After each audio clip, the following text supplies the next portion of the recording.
Student, তোমরা যারা ক্যালকাটা ইউনিভার্সিটির আন্ডারে প্রথম সেমিস্টারের ছাত্রছাত্রী আছো, এখন তোমাদের রাষ্ট্রবিজ্ঞান সাবজেক্টের পাস কোর্সের ক্লাস আছে। আজকের ক্লাসে তোমাদের একটা গুরুত্বপূর্ণ 15 নম্বরের প্রশ্নের উত্তর নিয়ে আলোচনা করব। প্রশ্নটা হচ্ছে, ক্ষমতা কাকে বলে এবং ক্ষমতার বৈশিষ্ট্য আলোচনা করো। এই প্রশ্নের উত্তরটা নিয়ে আলোচনা করব। তোমরা আজকে প্রশ্নের উত্তরটা বুঝে নাও। আরেকটা বিষয় তোমাদের এখানে বলার আছে যে তোমাদের জন্য অনলাইন কোচিং ক্লাস চলছে। তোমরা যারা অ্যাডমিশন নিতে ইচ্ছুক আছো, স্ক্রিনে যে নম্বরটা দেখতে পাচ্ছ এই নম্বরে যোগাযোগ করে অ্যাডমিশন নিতে। তোমরা প্রশ্নের উত্তরটা দেখে নাও। প্রশ্নটা ছিল, ক্ষমতা কাকে বলে, ক্ষমতার বৈশিষ্ট্য আলোচনা করো। অ্যান্সারটা দেখবে, আমরা সাধারণভাবে ক্ষমতা কথাটি নানাভাবে ব্যবহার করি, যেমন দৈহিক ক্ষমতা, অর্থনৈতিক ক্ষমতা, রাজনৈতিক ক্ষমতা প্রভৃতি। তবে রাষ্ট্রবিজ্ঞান রাজনৈতিক ক্ষমতা নিয়ে আলোচনা করে। এটি গুরুত্বপূর্ণ বিষয়, কারণ রাজনীতির কেন্দ্রবিন্দুতে আছে ক্ষমতা।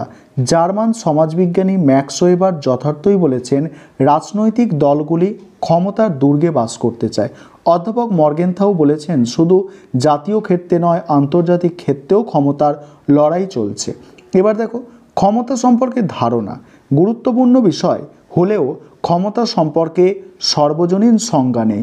রাষ্ট্রবিজ্ঞানী ডেভিড ইস্টন তার লেখা দ্য পলিটিক্যাল সিস্টেম গ্রন্থে বলেছেন, ক্ষমতা হলো একটি দক্ষতা।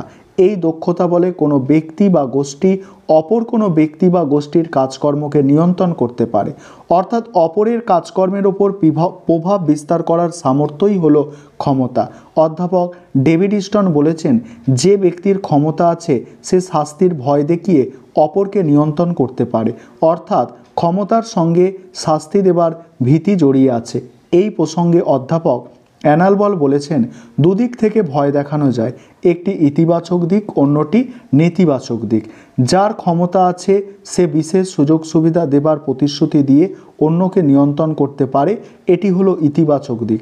আবার কেউ অন্যদের সুযোগ সুবিধা থেকে বঞ্চিত করার ভয় দেখিয়ে নিয়ন্ত্রণ করতে পারে, এটি হলো নেতিবাচক দিক। তবে অধ্যাপক বল বলেছেন, যদি কেউ অপরের আনুগত্য পেতে ও অপরকে নিয়ন্ত্রণ করার জন্য খুব বেশি শাস্তি দেবার ভয় দেখায়, তাহলে বুঝতে হবে তার রাজনৈতিক ক্ষমতা অনেকটা দুর্বল। অপরের আনুগত্য যদি স্বাভাবিক হয়, তাহলে বুঝতে হবে রাজনৈতিক ক্ষমতা অনেকটা শক্তিশালী। সেদিক থেকে বলা যায়, ক্ষমতা বলতে বোঝায় অপরকে নিয়ন্ত্রণ করার দক্ষতা।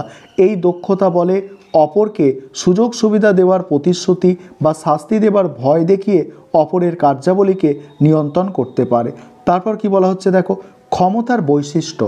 ক্ষমতার সংজ্ঞা বিশ্লেষণ করলে এর কয়েকটি বৈশিষ্ট্য দেখা যায়। প্রথমত কি বলা হচ্ছে দেখো, ক্ষমতা হলো এক ধরনের সম্পর্ক। এই সম্পর্কের মাধ্যমে কোনো ব্যক্তি অপরের কাজকর্মকে নিয়ন্ত্রণ করতে পারে। ক্ষমতা হলো দক্ষতা বা সামর্থ্য।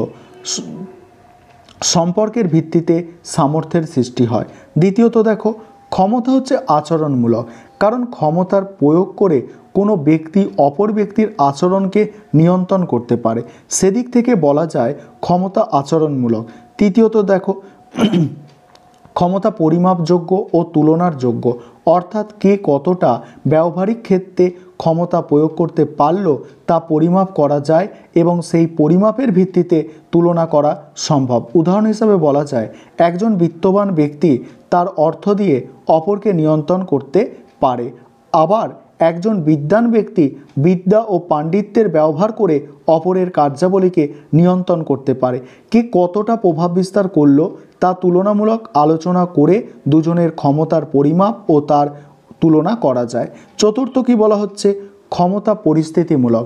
যখন কোনো ব্যক্তি ক্ষমতা প্রয়োগ করে, তখন কোন পরিস্থিতিতে কিভাবে সমস্যার মোকাবিলা করলো তার ভিত্তিতে তার ক্ষমতার মূল্যায়ন করা যায়।